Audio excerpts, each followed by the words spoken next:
Hey, it's Anthony Simonie with Sherwood Marketing, and you're listening to the S.M.E Stories podcast. Let's do this. You're now listening to the next great small business podcast. Welcome to the S.M.E Stories podcast, where it is all about small businesses in Canada. And here's your host, Ken Alfred. Hey everybody, thanks for on the show. We got a great episode today with Anthony Simonie. Now a little bit about Anthony. After building multiple seven-figure online and offline businesses from scratch, Anthony turned his attention to helping other small and medium-sized companies scale profits by leveraging his unique, no BS approach to marketing and sales. You'll often hear him say, results are all that matter.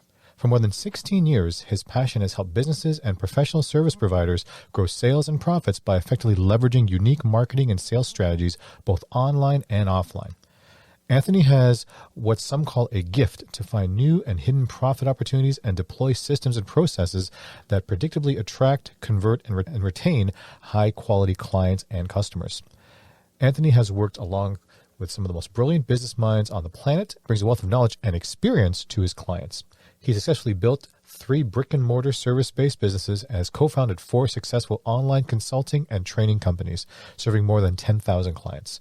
He became a highly sought-after business strategist that is known for getting things done. Anthony's also married and 2 children through adoption and resides in Austin, Texas. So we're going to have a great time talking to Anthony today because I think we're going to talk about the sales and marketing that can help pretty much almost any business, small, medium, or even large. So sit back and absorb. All right, guys, we have Anthony Simonie. Anthony, how you doing, my friend? I'm doing amazing. You know, like I was telling you earlier, I'm here today, so it's a beautiful day. And he's saying that because he's in Texas right now, which is, we're recording this in late January, which here in Ajax, Ontario, it is minus 10 degrees Celsius, or so minus 12 degrees Celsius, which is 10 degrees Fahrenheit. That's pretty much what it is. And right now, what temperature do you have in Texas? Well, right now it's in the 30s. So it's like it's swimming weather. 30s? Swimming weather for you. Really? Right? I didn't realize it can get that cold. But aside from the weather, Anthony is a specialist here, especially when it comes to sales and marketing things. So I'm going to let Anthony do a lot of the talking here. So Anthony Simonie, what's your story? Yeah. So I guess a little background on me is I am a former, I was in the corporate world for many years and worked for the pharmaceutical industry, worked for medical device companies. So Schering-Plough and pharmaceuticals, Johnson & Johnson on the medical device side. And I, like a lot of people, I just had this underlying, this nagging feeling. No matter how well I did my job, I just felt like there was something else. And I couldn't quite put my finger on it. And it seemed like no matter how well I did in the company, I just could never get that feeling of satisfaction. And I finally realized, with the help of some management in the company, giving me a little bit too much of a push, the whole, what have you done for me lately dynamic. And I just come off a really great year as a rep. And, when you're in sales and you're in the corporation, typically you start over at 0 the following year. And so just had a great year. Next year, it was like, what have you done for me lately? Deals are in the pipeline. I'm telling them what's going on, but they still kind of treated me like I'd never done anything. And I'd already been experiencing this feeling for a while. And one day I just decided I was done. And I didn't leave that day, but I just knew, like, mentally I was checked out. And I was like, I'm going to find something else that's going on, to do with my life. That I can make an impact and I could get some enjoyment and fulfillment. And one of my friends came to me and said, hey, we're doing this. He's a real estate agent. And he's like, my brother and I we're running this business on the side where we go and we clean out foreclosed properties. And we're making some really good money doing it. And I was like, well, that sounds intriguing. And he's like, yeah, we're making about $1,000 a day per house. And I was like, okay, but you've really got my attention, right? Yeah. And so we go have lunch. And long story short, I started this business, kind of a side hustle, that business, I should say, because I'm no longer involved in it. But it it went really well. And this is back in like 2008. So you can imagine that's when everything just kind of hit the fan. Yeah. And so Economic collapse in the States and Canada. Yeah. yeah, everybody's losing their jobs, their businesses, all that kind of stuff was going on. And so my business took off, and we were taking care of thousands of properties. I expanded from where I was in Kansas City, Missouri, to California, and then I expanded to Arizona as well. So we were in 3 states at that time. Wow. And it was going really well. Same friend came to me one day and said, "Hey, I got this marketing event I want to take you to."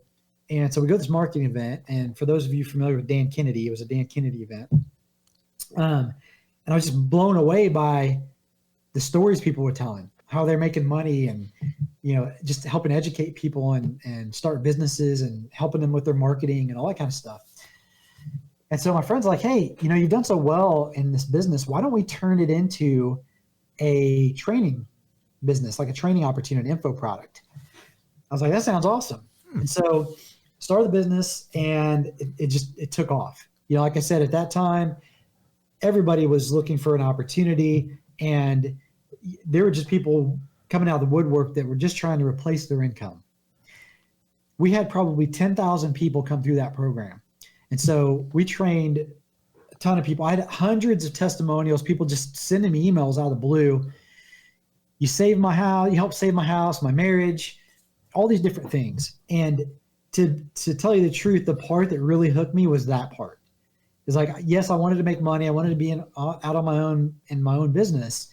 But as soon as those stories started coming through, I mean, some of them were tear jerkers. And I knew I could, that satisfaction and fulfillment I was looking for, it was resolved, because I felt like I was doing something to positively impact the world, and I was still doing well financially, if that makes sense.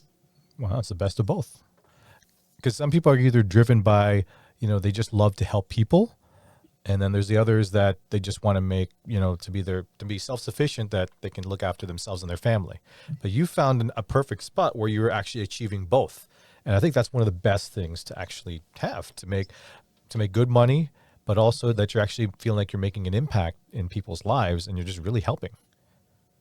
Yeah, absolutely. Because, it's like, if you've had no money, which I've had that situation, and if you have a lot of money, which I've had that situation too, you realize that when you have the money and you don't have anything else that drives you, you're kind of done, right? You just, that same feeling of, not being fulfilled, it creeps in, and it's just pretty hollow, if you know what I mean. And so, for me, these days, it's all about making that impact, and the money is just like a byproduct of that. And so one of the things that I share with people is that, early on in my business career, going out on my own, admittedly, it was primarily focused on making the money, because I didn't realize what that other part of the fulfillment I was missing was. But as soon as those success stories started coming, and people started sharing what I'd, had even a small part in helping them do, it all came together.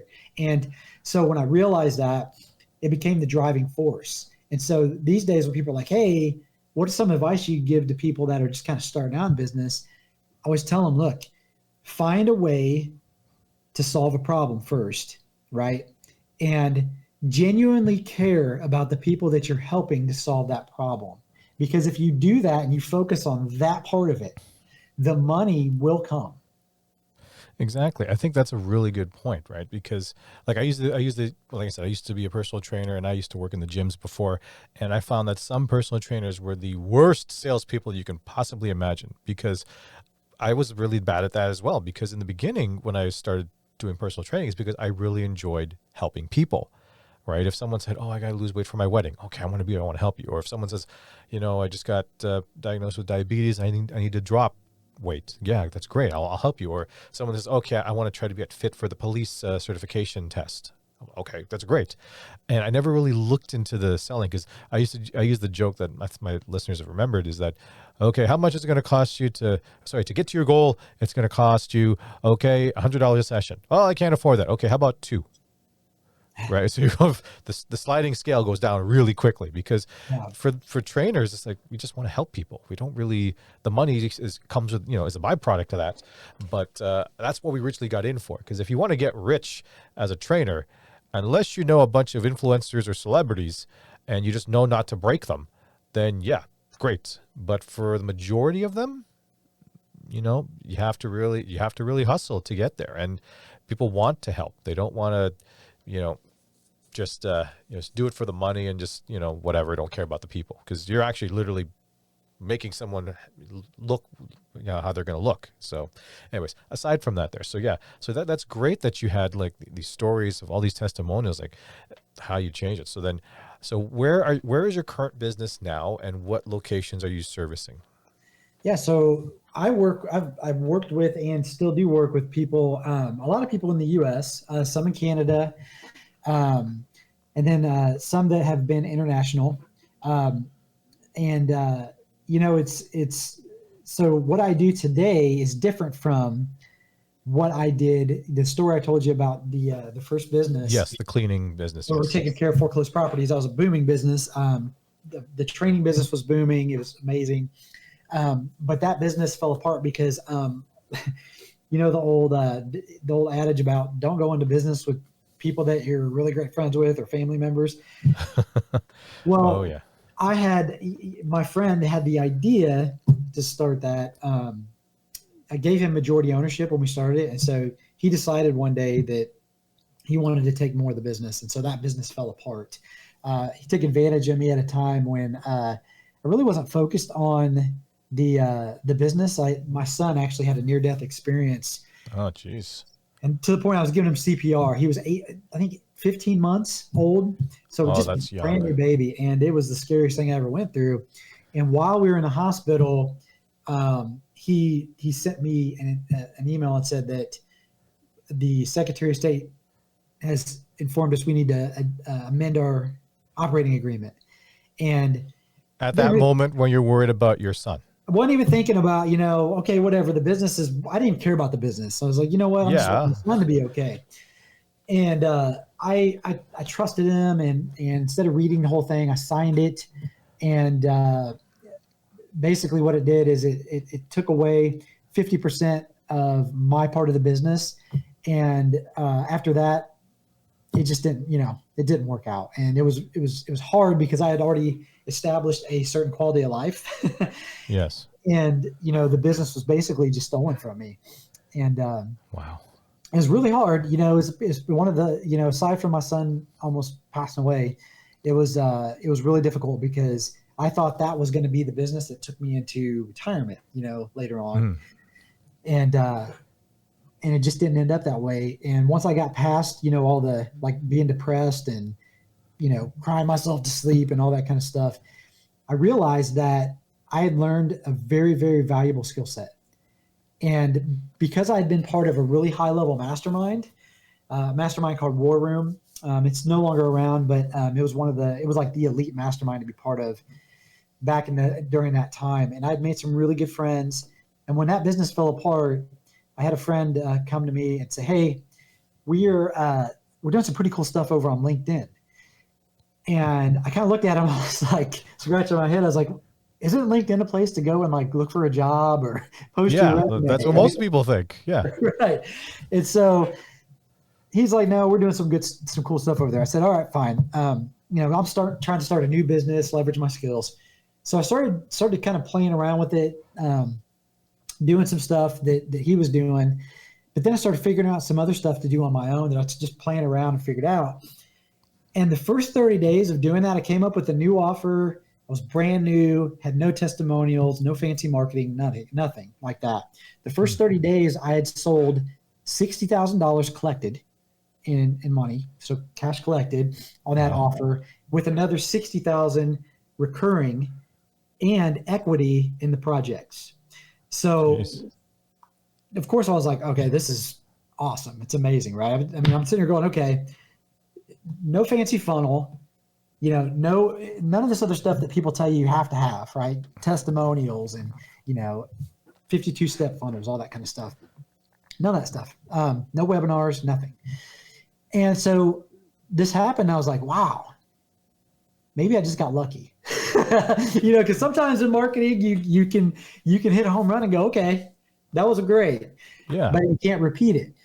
So I decided I was going to do this, test it out the next 30 days.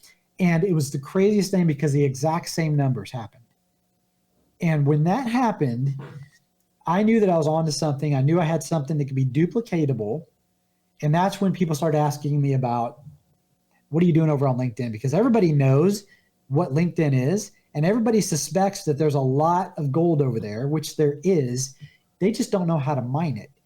And that was the beginning of us figuring out exactly how to mine the gold out of LinkedIn. And so with that whole thing led to like 8 years later now, having we worked with like more than 1,000 clients and helping them from many different walks of life, business opportunities, real estate educators, real estate investors, real estate agents, CPAs, financial advisors. I mean, the list goes on. And the reason why I've worked with so many different verticals is because the strategy in and of itself is a strategy that can be adjusted to work for any industry, really, because it focuses on the foundational elements of business, right? And that is building relationships. So leveraging the platform, but also making sure that you're deploying strategies that focus around relational behaviors rather than transactional, if that makes sense. Well, yeah, I think that's what, like I remember having another guest that was taught that her business was basically networking events where, she organizes networking events for small business owners or medium-sized business owners to meet. And one of the best tips that I think, like you just confirmed, is that, going to these events and not trying to, land a sale right away, right? Because that's, as owners, we get sold to a lot. People might not understand that. I don't know how many emails I get where there's someone's asking me to update my website, or that I want to pay a certain SEO package to be the first on Google, right? Yeah. So it's usually one of those two things, right? At least I'm saying. So you're getting sold to a lot, and if you go into someone and you don't know them and you try to give them a 30-second elevator pitch of why they need your product or service without even getting to know them, like what are you working on? Like what's your pain points right now? Like, anything I can help you with, just being Yeah, very, absolutely. genuine in to say, well, I would love to help you. Just tell me what's going on. Like, is there anything I can offer that can help you? If not, no worries. But there's no pressure, because I think most people are willing to, potentially give it. They'll give their business to someone they, like and trust, right? So if you cannot develop, and that's not going to happen after the first touch point. Like you're Yeah, talking like relationship building of multiple touch points before that discussion even comes up, right? absolutely. And that's just the key to it. And you'll also find something that's really helpful for me and those I work with is I'll tell them, when you get on phone calls or you get on Zoom meetings, take the pressure off. And what do I mean by that? Stop thinking about you have to sell something. Stop thinking about this person. I really want this person to become a client. And instead, think about how can you serve that person? Go into that conversation with zero expectations and just tell yourself you're going to figure out a way to serve that person. And here's what I could tell you will happen as you practice that. You're going to talk to a lot of people that may not be a good fit for what you do. They may not buy what you have. But you know what's going to happen? They're going to remember you. And if you treat them in a very cool way, right? You're very conversational. Maybe you can even help them in some way. They're going to send people your way, and you are going to get referrals. And the more you Yeah. do that, the more consistent you'll have with referrals that hit your pipeline. Exactly. Right. I can't even tell you, just to echo that statement there, Anthony, is that I don't know how many referrals I got I think I did one guest. Her thing was she was in coaching, and Claudine Pereira, I love her. She's the pink lady. She always dresses in pink. Awesome show. Listeners, take a listen to that. She has referred to me. I would like to guesstimate almost 10 guests to come to come on the podcast. Totally out of nowhere. I didn't even, I get the warm email. Hey, Ken, got someone for you. This is so-and-so. And, Yeah. Yeah. something like that, you're like, wow, I treated her well, great experience to be on the show. And that's how I'm getting a lot of my guests now are either referrals or, like other firms that say, hey, we got the perfect person for your show. And that's how Anthony and I met. So, and he's knocking it out of the park, which is great. So, excellent. So let's talk about your business. So you're in a bunch of different areas. You've helped so many different, and these are like small to mediums businesses, all different sizes, shapes, different terms of maturity, in terms of startups, and maybe ones that have been going for a while. So Yes. where do you see your business kind of going in the next 5 years? Like, are you looking to, you know, expand your reach even more? Yeah, so we've been focusing primarily on done for you services, so managed services. So if somebody wants to work with me, we will do all of the marketing for them. So if we're talking about LinkedIn, we will create campaigns, we will optimize the profile, we'll do all the stuff that we do in our own business and have done for years for our clientele. So we're gonna expand there as well. But we're also now we're going to put together a more of a like done with you opportunity as well for the folks that just may not be right for the done for you managed services that we offer, and that's only because of the how much feedback we've gotten from so many people, referral partners, and just people looking for somebody that understands what they're doing truly, right, and has a track record and can deliver results.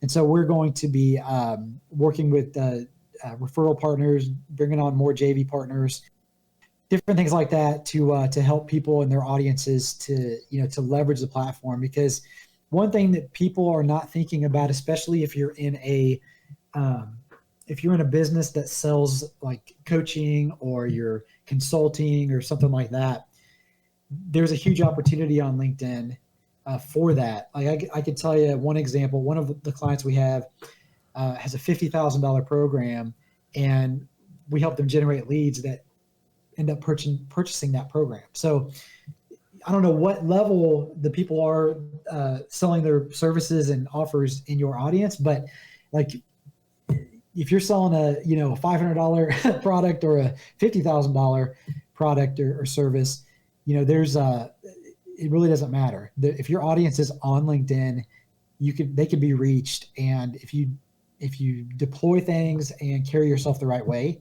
then you can do a lot of a business off of LinkedIn. So next 5 years, we're probably going to have expansion on the managed services, but we're going to be expanding with the training as well, so that the other folks that aren't quite there yet, they can get the benefit that we see so much every day with our clients and our own businesses on LinkedIn.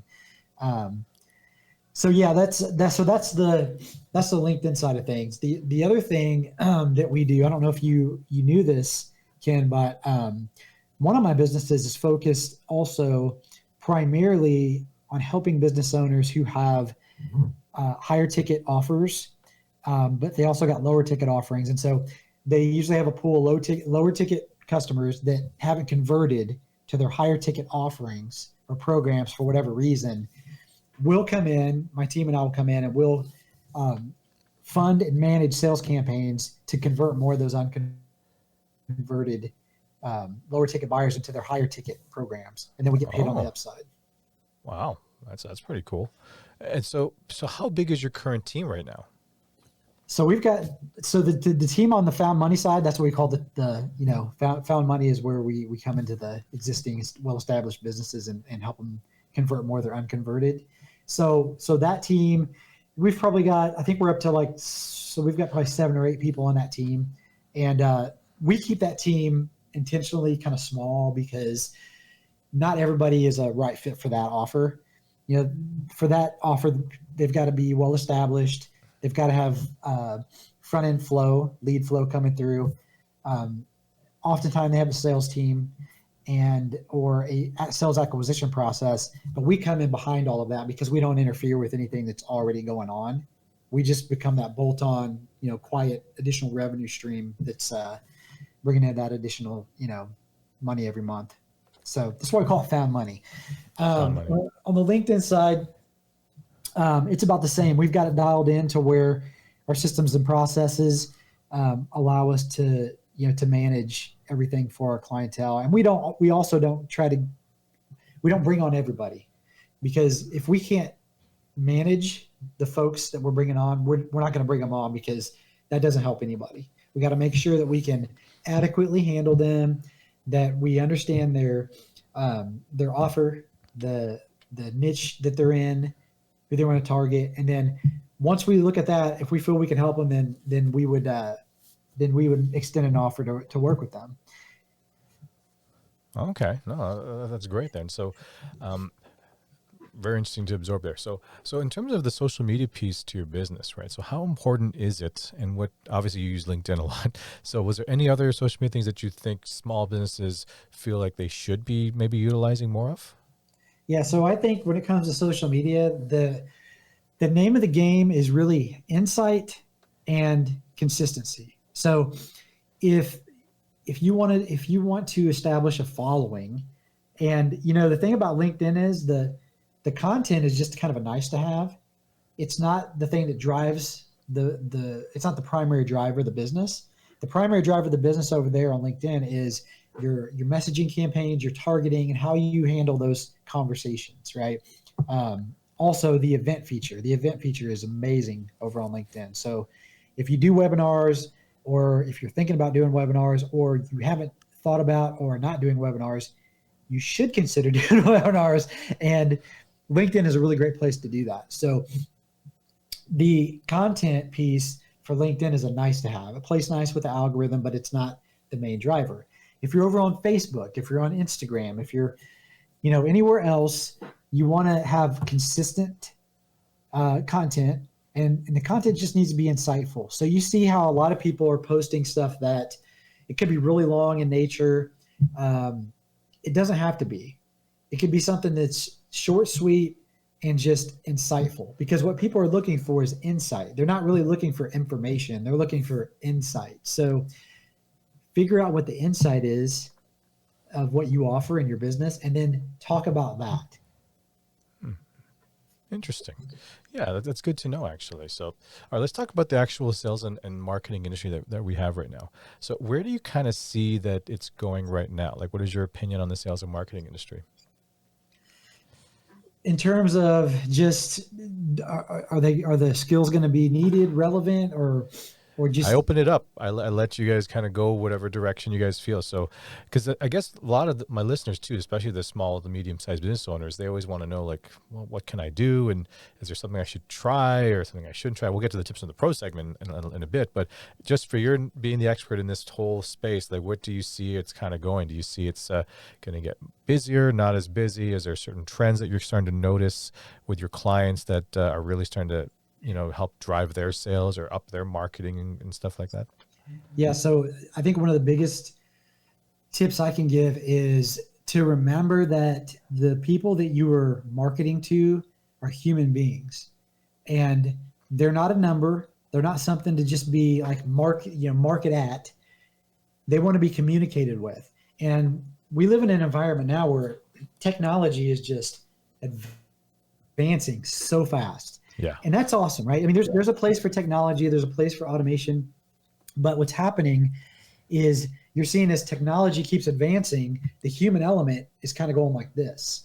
And people are starting they're trying to rely too much on AI and not enough on the relational human to human element. And so people are starving for that, even though they're enamored by AI and technology. They're starving for authenticity. They're starving for that genuine human connection.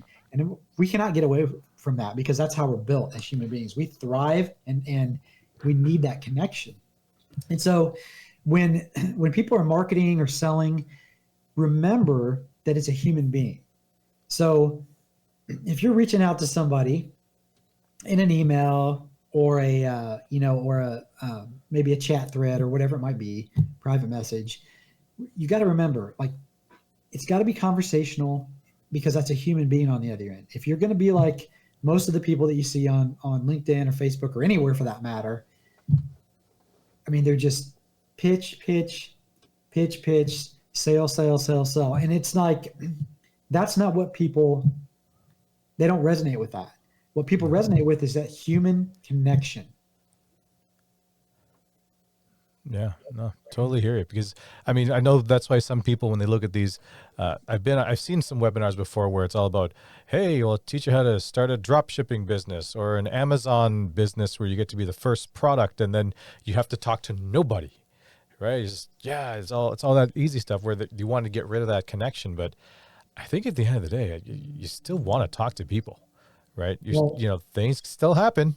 So What if somebody wants a refund? exactly. You just go, like, I mean, a lot of times the refund stuff can be solved with a phone call. Yeah. And that's the thing too, right? Because, you're going in there. And the thing too is, let's say you try to develop an Amazon business. I'm not buying it from John Smith Incorporated. I'm buying it on Amazon. So there's no brand loyalty or there's no branding that you're really doing. It's just know that, oh, I want this particular product. This seller has it. I don't know what their name is. I don't know what their business is. It's just I'm buying it from them. And there's no something where it's like, okay. It's sometimes even tough to even chat with the actual sellers on Amazon, because I had a few questions. We bought a new car recently, and I was like, oh, I'm looking at these different accessories I want to put on, and I'm like, is this gonna fit my car? And sometimes they have that function in Amazon where it's hard to actually send a message to the owner to say, does this work? It's hard to find, but so now that when you tell people what you do for your business, like how your company operates, are there any misconceptions that people have when they start talking to Anthony and they're like, oh, that's what you do? It varies. I mean, people ask me what I do. I mean, I explain it in a number of different ways. It depends on also like what I know about them, because sometimes LinkedIn's a great fit for them. And, that type of stuff. And then sometimes our found money stuff is the right fit, or could be the right fit. And so it just depends, because, I think when in terms of, if you're talking about like elevator pitches and stuff like that, I think the shorter, the better to get somebody intrigued to just ask a question. So if I said, one of the things I do is I'm a revenue recapture specialist, right? Okay, well, what is that? Yeah. Well, you know how a lot of businesses, they pay for advertising and they have these leads coming in. Those leads go through their sales acquisition process, and then what they always close a certain percent, but there's always another percent that doesn't close. Well, we go in and we help convert more of that percentage that doesn't close. That seems simple and straightforward. So, they're all, and then questions, ensue from there. Really, how's that work? And, and we talk about, hey, we don't interrupt it. We don't get in the way of anything you're already doing. We bake a bigger pie that we all eat from. Everybody's happy to share in it, month to month. And we don't charge up front. We don't get paid till after you get paid, all that stuff. Because that's what I was going to ask, because like, I guess some people, when they ask for advice, and especially if they know if you're kind of like an information provider that you can help with that service, how many of them actually almost turn into like trying to, it's like if you're a lawyer and someone's trying to get free legal advice, right? Because you say, oh, I'm a lawyer. Really? I have this thing, can you tell me your legal opinion of whatever it is? Like, do you get that as well? I guess that could be a misconception, especially if you're like a revenue recapturing specialist. That sounds like, oh, if I'm a business, I'm like, I want to capture my revenue if I'm missing out on something. So, yeah, sometimes, there's people that, there's people that are well-meaning, that they're just looking for free advice, right? And they will pump you for everything they can. When people say things like, I want to pick your brain, it turns me off. And I'll be honest with you. The reason why is because I've been now in business on my own for like 17 years. And what I've learned over that decade, almost 2 decades now, gosh, I just think about that and I'm just like, wow. And so many people that I have helped and talked to, for free, I can't think of one of them that ever did anything that was significant enough to talk about in their business or their life. Other than, and this is people that ask, for free. There's like, hey, I'm not into paying for stuff, but you know what? I just want to pump you, for whatever information I can. Now, that is not to say, because if you ever watch me speak live or on a webinar that I deliver a lot of value. I give people a whole framework for what they can take and use on their own. In fact, I've had people take what I teach on webinars and they'll go land their biggest client and they'll never become my client, but that's okay, because you know what happens? That person consistently sends people my way. So, Exactly. but to your point, there are people that if they're serious about their business, they're not going to hold on to you for that long. Usually the ones that are respectful, they understand like the dynamics around what it takes to become successful, or they're willing to commit, that kind of stuff, willing to invest in themselves, understand there's certain things you've got to be willing to do to reach success. They won't hold you there for an hour, 2 hours, because they know that your time is valuable. You know what I mean?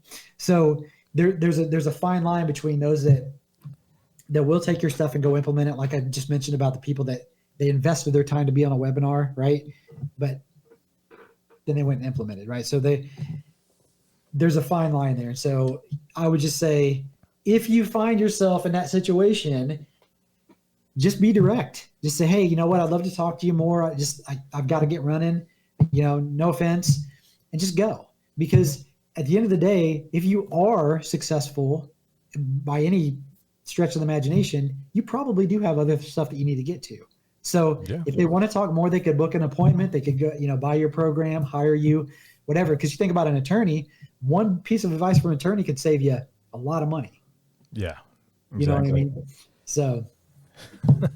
Nice. So let me ask you this then. So what has been, like you said, almost on your own for like almost 20 years, you said almost 2 decades. So what has been kind of like the biggest failure, but also biggest success in you running your business? I fail a lot. I don't know about my biggest failure. I'm of the mindset that failure it's a necessity in success. So, a lot of people talk about failure and they say, well, failure is not an option, right? But failure happens all the time for successful people. In fact, they fail more than most people. It's just that failure brings a lesson. And so for me, I try not to look at failure as, oh man, that just didn't work.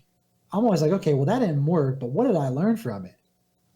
Where's the silver lining in that? And so my biggest failure is probably, quite honestly, not realizing that failure is a part of success, because that's a hard thing to sort of wrap your mind around in the beginning. Yeah, I think it's that whole avoidance thing, like the risk of failure, the fear of failure, right? FOF, right? Yeah. So I think it's just understanding that, you know what, you're not going to be able to hit everything as soon as you do it. Like there's no perfect business where you start something and immediately 6 figures come running in, right?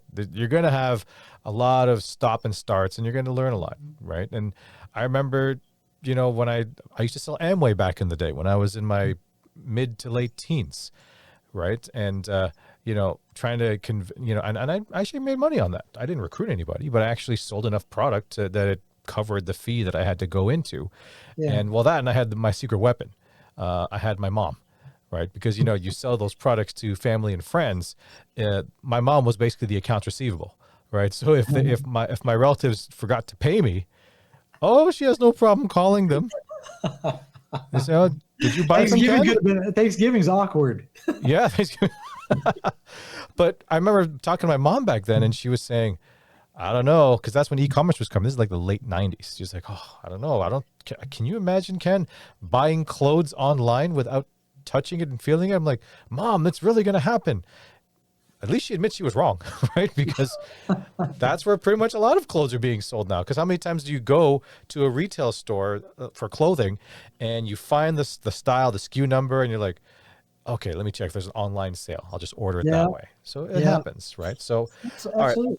So let's talk about tips from the pro side career. So this is where people have a lot of questions. Well, you just said the biggest success too, right? Oh, yeah, sorry, my mistake. Go ahead. Biggest success. So you can't. I don't know if you can see, but like I have a picture of my family over here. Yep, a little bit there, yeah. My biggest success is being able to show my kids that you can serve people extremely well in your own business and do extremely well financially. Because, a lot of times as you're growing up, you're kind of taught that the people that do really well are probably doing something that isn't, above the line. I'm showing them that you can help change people's lives and you could do very well doing it and be an example to them and having that high level of integrity. So that really is my greatest success on everything that we're doing in business. Wow. Well, that's really great. That's really cool, actually, Anthony. Thank you for sharing that. So where can people reach out to you and contact you? So they can go to my website at anthonysimonie.com, or they can reach out to me by email at anthonysimonie.com. There's a free guide if you want. Like a lot of people appreciate, I've got a LinkedIn guide. If you want to learn how to optimize your profile, if they text guide to a number, we'll send it over to them to download, and I can get you that information too if that'll be helpful. Absolutely, it would be. So, all right, Anthony, thanks for being on the show. It was a pleasure. It's an honor. Thanks for having me, Ken. Appreciate it.